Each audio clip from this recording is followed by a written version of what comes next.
Good morning again and welcome to Sculpture by the Lakes for the video tour. This is part 4 now.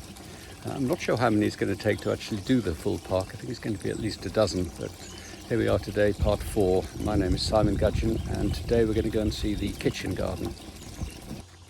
We're going to leave Pippin's garden now and slowly walk up this walkway with the lovely bluebells either side, which is looking absolutely stunning at this time of year.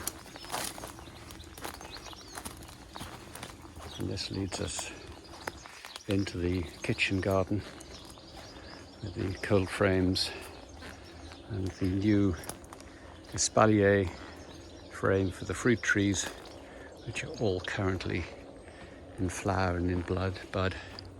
So hopefully we'll get quite a nice crop off them this year. It's a bit colder today. We had a slight frost last night, which is why all the beds here are covered in fleece, and it's just trying to rain at the moment as well. In here is the greenhouse with all the seedlings popping up and growing up, and then onto the beds underneath all the fleece. There are actually crops starting to come through, which you can just see.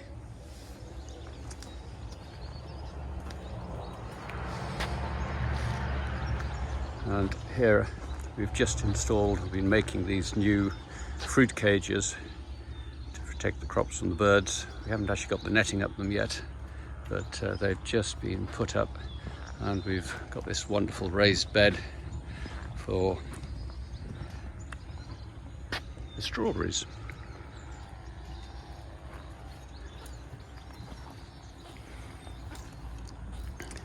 This is going to be fruit cage in here, so we've got strawberries, we'll have blueberries and all sorts of other delicious fruits, which we then use to supply the gallery cafe.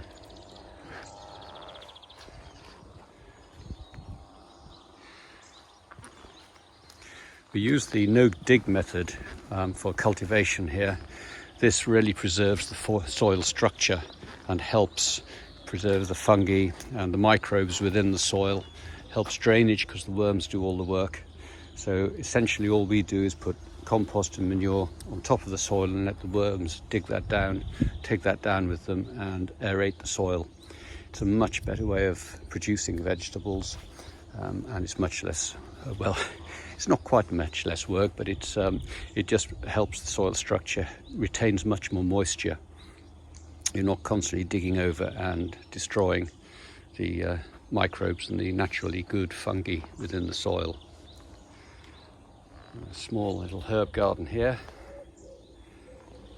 and then the brassicas, keeping them well protected from the butterflies. Very soon all these beds will be fully planted out. We've still got some chard here. And this is the new asparagus bed. We do have an older asparagus bed, but that's coming to the end of its life. And then round the back here, try and use every square inch we can. We've got the rhubarb and various other things. And then this marvellous Cada greenhouse where we grow, at the moment we're growing salads and kale. But we've been growing this all the way through the winter for the gallery cafe, and we don't heat this greenhouse at all either. It's just all keeps its heating. It's beautifully insulated, beautifully made. In a few weeks' time, a lot of this will be coming out. We'll be getting the tomatoes underway and really get into the more summer crops.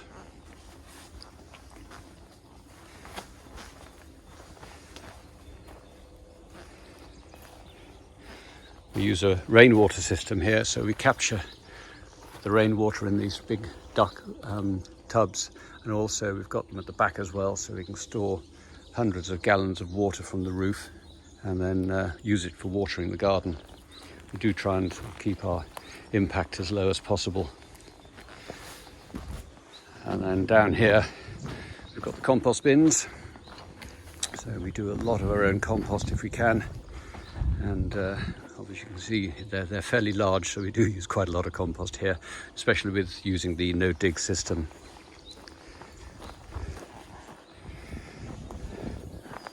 Let's go down here, say hello to Mick, who is our expert kitchen gardener.